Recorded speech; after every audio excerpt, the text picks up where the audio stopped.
Do I still get in funks every once in a while? Yes, but as a whole, I am much more positive, much more optimistic on my life. Yeah. Cedric, it's been so powerful that I now start all my coaching calls with my clients with give me a personal win and a professional win. And the first time I'm working with new clients, they're like, that's a great question. I don't know. Let me think about it. But the clients that I've had for a while, they come prepared. They got a few wins. Because what we look for... Hello. Welcome to another knowledge bomb episode of Lead to Greatness, where we believe in helping others reach their greatest potential and together change the world. Today on Lead to Greatness, we have Cory Carlson. Cory is an entrepreneur, a former executive, husband, and father of 3. Cory understands the pressures parents face. He is passionate about helping business leaders win at work and at home. Cory discovered coaching, and it helped him become a better father, a better leader, and a better husband. So he left his corporate career to help other leaders win at work and at home. Please help me welcome Cory with Winning at Home First.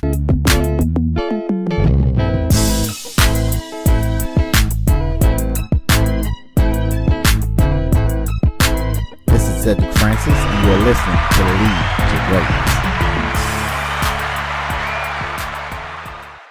Married and have 3 kids. Okay. One's a freshman in college, a freshman in high school, and a 10-year-old boy.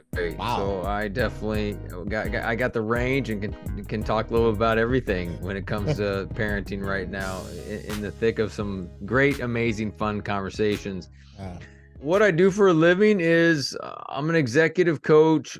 I've got a personal vision statement, which I'm sure we'll talk more about, but I connect people to greater performance, to even more significant purpose. Yeah. That is what I created that when I was in corporate, because I had a coach and I needed some help. Yeah. I actually still have the same coach, even though I'm a coach. I have the coach. Awesome. And I created that personal vision statement because there were days I was just burned out. There were days like our key performance indicators. All this is about getting the best revenue I can, increasing profit. Is that what life's all about? That's not very cool and life-giving. Absolutely. And then my coach was like, hey, you need a personal vision statement that helps you find the redeemable qualities of the day. And so I put one together. That's probably about 7-8 years ago. And I've got the same one even to this day. Wow. And so anyways, that's my vision statement. And then from there, I help business leaders win at work and win at home. And the reality is, Cedric, the reason I'm passionate about helping them is I've lost at both places. And there's many leaders that have lost or are losing at one or the other, or even possibly both. And there's a better way. We don't have to just strive our way to success. We don't have to assume that we can't have both home and work thriving. And just a lot of people just don't know how to do it. And so I come alongside business leaders to help them, find that clarity and what to focus on. Wow, Cory, that's definitely interesting. I want to know a little bit more about that. Let's dig into that. You talked about you lost at both. Let's talk about that. Talk about the story and how did you recognize that? And also, how did you overcome those obstacles? Yeah, for sure, man. Losing at home. I mean, it's been a variety of different ways. There was times my wife and I, we can do the cold shoulder thing. Like other people. There's times where I was putting my work in front of my family and they're all hanging out and I'm on my laptop. Cranking out work. Or just not being present. My first book I wrote is called Win at Home First. It's about work-life balance, and super grateful. Someone at Forbes said it was one of 7 books everyone on your team should read. So it's a book that's been helpful to others. It's in 4 parts. First part's on you, second part's on marriage, third part's parenting, and fourth part's work.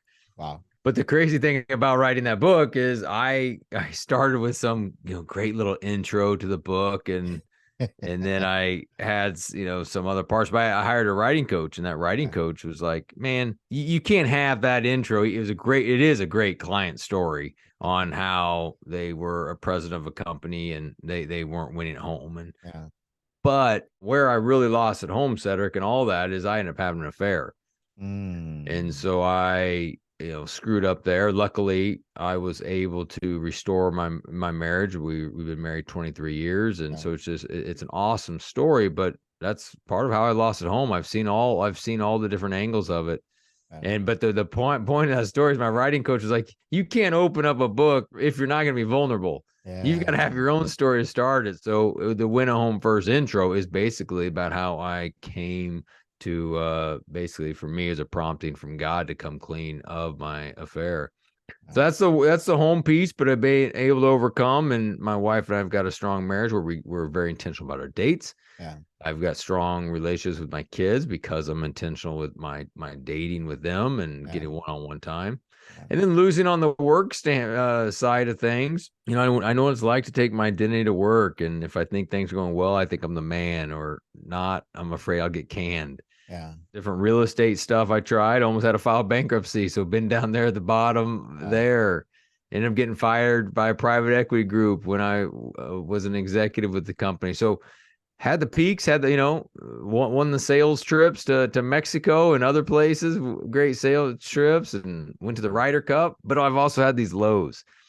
So I say all that, Cedric, not to obviously brag about any of it, but it's just be like, no, it's those ups and those downs that bring those life experiences that allow you to come alongside a leader and say, hey, you're not alone. I know what you're going through. And don't allow the devil or any of that head trash to get into your head to think it's always got to be this way for the rest of your life. Just a mediocre marriage or a mediocre job or a hectic, busy schedule. No, you can change any of it. You just have to be intentional with what you say yes to, what you say no to. Yeah, that's good. Is that what kept you from quitting? What's your reason for not quitting? Why do you keep going? Yeah, it depends on the thing we're talking about, but it's from a micro, because there are things I will quit because I think the season's ran its course and it's time to move on. But from a macro standpoint, I mean, there's a few things. I mean, one, my first and most priority of an identity is I'm a beloved son of God. And so for me, I've got to make sure whatever I'm doing, I'm bringing glory to him. Absolutely. And I'm building a relationship with God. And so one reason I don't quit is because there's work to be done. Yeah. Right. It's the Great Commission, go and make disciples. And so for me, there's work to be done. And so I've got to figure out that. And then the next piece is, to do it for my family, not just about go do it, provision, make a bunch of money. But no, go do it. I mean, go make money, be a role model, be a leader, right? Lead to greatness. I mean, in my home, and to make sure I'm doing that. Yes. And so that's why I just don't quit. I mean, the second book I wrote, it's called Rise and Go. March 1st, 2020, almost 3 years ago, is when I went all into coaching. I kind of had this, I left corporate. I was 100% corporate. I want to be coaching. So I kind of did the stair step thing, was 50-50 corporate and coaching, then 75-25, then 90-10. And then eventually got to 100% coaching, 0 corporate. When I was corporate, I was president of sales of this national contractor, and I had 30 salespeople reporting to me throughout the country. Wow.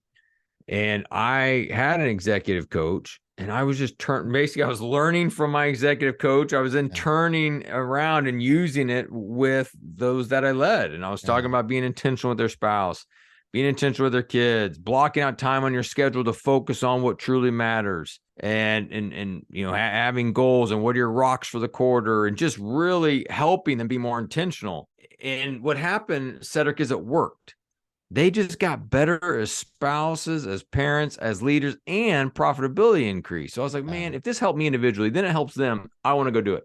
Amazing. But here's the deal. I didn't have the guts to leave corporate, my highest title ever, president of sales, my highest salary ever, to leave that and go down to basically 0 and start out with 3 young kids. When I started, this is probably about 6 years ago. So as I mentioned, I'm an 18-year-old. So that means would have been 12, 8, and 4-year-olds. I mean, I wasn't wanting to take any big gambles. So I usually tell all my clients when I work with them, be bold and be courageous. Well, in this scenario, I necessarily wasn't. I got, I didn't make the jump. The private equity group that owned us made some changes, and they changed things up and got rid of a few executives. I was one of them. So I got a 4-month severance package, and I made the choice. I'm going to hustle and try to get my coaching built up. What ended up happening was I couldn't get coaching built up all the way to make up for the lost salary. Wow. But what I did do, thanks to God's provision, was able to find another job where I helped someone with sales and marketing. So I helped a local manufacturer in Cincinnati, sales and marketing, and it made about 50% of my salary, and the other 50% was coaching. Wow, that's awesome. And then I worked hard to try to shift it to get coaching. I didn't want to accept 50-50. I didn't feel that I was to do 50-50 forever. I felt it was a very seasonal thing. So then 50-50, and then I went 75-25. And then I went 90-10. And so it was a stair-step process over a couple years. Wow. And then March 1st, 2020, my family and I, we made the decision we're going all into coaching and getting our own insurance, all revenue depending on coaching and speaking. Scary, Cedric, just like for a lot of the listeners, when you go do something that's, big and bold, it's a risk. It was scary, but it's also so life-giving. Yeah. When you're doing something you want to do, as opposed to just, clocking in, clocking out, and you're here, but you wish you were over there. Yeah. And so I wanted to go for it. And so I went for it on March 1st. Well, March 13th, 2 weeks later, Friday the 13th, I'm not a superstitious guy, but I think it's odd. Friday the 13th is when all the travel restrictions kicked in and stay at home. On that day, I received some emails canceling speaking engagements. And so 35% of my revenue vanished. Wow. Just in those emails. It was gone. And I was mad. I was scared. I mean, I was frustrated. I was even frustrated at God. It's like, wait, I thought we did this together. It's like 50-50, 75-25, 90-10. I thought we were doing this together. And now it's, falling apart. So over the course of a couple months, I just got pointed to, quiet time for the last decade has been pretty important to me, reading scripture, journaling. And so during that time, I got pointed to some different scripture that was super helpful. I then just heard great stories of resilience. I had some guests on my podcast that had neat inspirational stories. So I was kind of putting all this together, and it was kind of helping me get back up to rise and go. And then what was happening over the course of the next year, Cedric, I had 60 different executive clients that I was working with. And in that time, this content got battle tested because they would say, oh, I'm kind of struggling a little bit with rejection or motivation or mindset or whatever it was. And I'd say, you know what? This morning I was kind of thinking about this, or I just wrote this blog last week or whatever it was. And I'd say, here, try this. And they're like, oh man, that's helpful. Wow. So I was like, there's a book there. So I ended up putting together 20 chapters. The first 10 chapters are to give you the courage to get back up. And the next 10 chapters are to give you the confidence to move forward. It's, 20 different chapters. They're short and easy. And then at the back, I put together this framework for a Rise and Go manifesto, which is what I've been using really since 2020, a manifesto kind of framework that I read a few times proactively, but I read it whenever I need to reactively if I'm in a funk. And it helps me get back up. But really the whole thesis, Cedric, of the book Rise and Go is all leaders get knocked down. It's just the great leaders get back up quicker. So what could it look like in your life if the next time you were knocked down, you got back up quicker? And so that's the whole idea of Rise and Go. It's getting back up quicker. Yeah, getting back up quicker. I mean, the devil's going to try to keep you down there, but get back up, man. There's more work to be done. Yeah. I want you to, because there's someone right now that's got knocked down and they're still down. They haven't got the concept of getting back up quicker. Something practical that someone can do right now that may be going through, that may have lost their job or started their business, some type of an obstacle that's standing in their way. What is something, if you was coaching that individual, what was something, that one key thing that you would tell them to do right now? One thing I'd say, hey, I'm sorry. That stinks, right? You lose a job, or you lose spouse, or whatever that is. You're in a funk. I mean, I get it and been there. So first and foremost, it's sorry. Let's just acknowledge the pain, acknowledge the frustrations happening. But if you're still alive, if you're still kicking, then there's good in your life. Yes. And one of the most powerful things is choose to be grateful for the good that's going on in your life.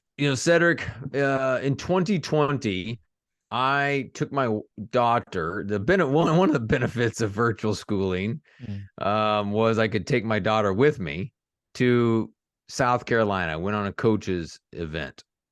And I went there, and the first night where we break up into pairs and we answer some different questions. What are challenges? What are frustrations? What are breakthroughs? And we kind of have these series of questions. And my daughter, Kylie, and I are paired up. And so we write down all of our answers and we share them with each other. So she goes first. And I'm an emotional dad. I'm tearing up like, oh, it's so cool. And she's talking about her friends and dance and high school. And it's just great. Well, then I go and I read all my answers to her. And then she says, Dad, you're amazing. You're the smartest man I've ever met. Oh, just kidding. Just kidding. I read all my answers out loud and she goes, Dad, you sound angry. Wow. I was like, what? What do you mean I sound angry? And as we talked about and unpacked all my answers, I was so focused on what was yet accomplished. I basically said, I've written one book, but I want to write 2, 3, 4, 5, 6, 7. I have some great clients, but I want more, more, more. I've had some cool speaking engagements, but I want more, more, more. A 16-year-old daughter could hear in my voice a lack of gratitude. Wow. She called me out on it. And so I was just so focused really on the gap and not the gain. Yeah. And so that really shook me up. And that when I got home from that trip, I'm not the first one to think of doing something like this. I mean, they sell gratitude journals. Yeah. I started writing down 3 wins from the day every night when I go to bed. I've missed a few nights for sure, but I've done it for almost whatever that is, 2.5 years. The book's by my bed. I write it down every night when I go to bed. And sometimes if the kids are walking by, I call them out and say, hey, Caleb, give me your 3 wins for the day. They know it's coming. Yeah. But it's one of those deals where it has totally changed my mindset. Do I still get in funks every once in a while? Yes. But as a whole, I am much more positive, much more optimistic on my life. Yeah. And it's been, Cedric, it's been so powerful that I now start all my coaching calls with my clients with give me a personal win and a professional win. And the first time I'm working with new clients, they're like, that's a great question. I don't know. Let me think about it. But the clients that I've had for a while, they come prepared. They got a few wins. Wow. Because what we look for, we will find. And if we're consistently focused on all the crud in our life, negativity, guess what? We're going to find it. Yeah. But if we're focused on good, then when bad happens, we can brush it off much better. Wow. That is a load of knowledge bombs. That is really good. And man, you're definitely helping us. It's like a hidden treasure, right? It's like a hidden treasure. And sometimes you have to dig for it because you don't always see it. But then it's like, man, this is great, Cory. And that's really great for the clients, how you're leading them and getting them to think subconsciously. They're thinking because they know when they get ready to come into the meeting that you're going to ask that question. So they have to be prepared and ready to go. What are some common stumbling blocks you see that your clients have? Well, one major stumbling block you see almost everyone have is they got way too much going on. They say yes to everything. And when everything's important, nothing is important. And so with a lot of clients, when we first get started, they have way too busy of a schedule. They have weak relationships. They're not very, not usually very good friends. Maybe their relationship with their spouse is somewhat, fractured, not very strong relationship with the kids, which causes all those things to make them feel lonely, make them feel disconnected. And kind of make them just feel anxious. And are they doing the right things with their life? Am I really just supposed to be a dentist? Am I really just supposed to be a manager? Am I really just supposed to be, fill in the blank, whatever that is? And so some of the biggest challenges are just that. And really where we start to, right away take action is, let's look to Prune. What are some things? Like, we don't need to all be involved in 3 nonprofits. 2 small groups. We don't need to say yes to every single barbecue or coffee or beer we get invited to. We just need to be selective and be intentional. The quantity of our no's will drive the quality of our yeses. Wow.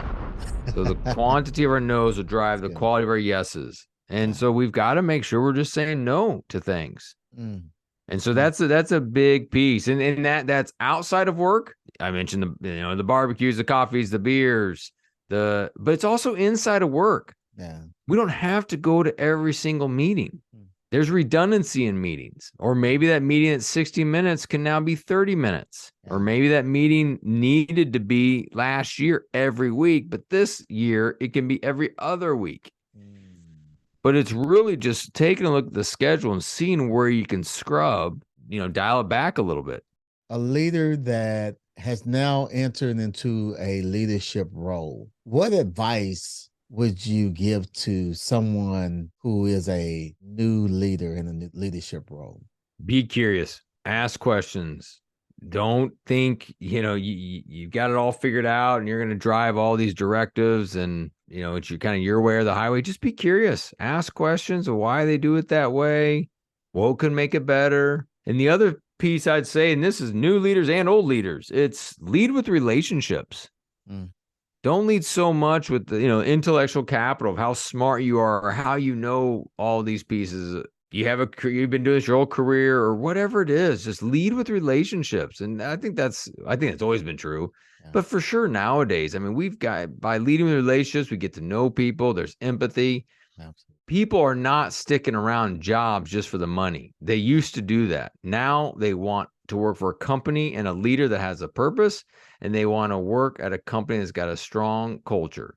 Yes. And so it's purpose and people. And if you can't, as a leader, figure out that component of how to, have a clear and compelling vision, how to have strong and healthy relationships, then it's going to be toast for you. So I think as a young leader, make sure you're leading with purpose and people, and make sure you're curious. There's another knowledge bomb.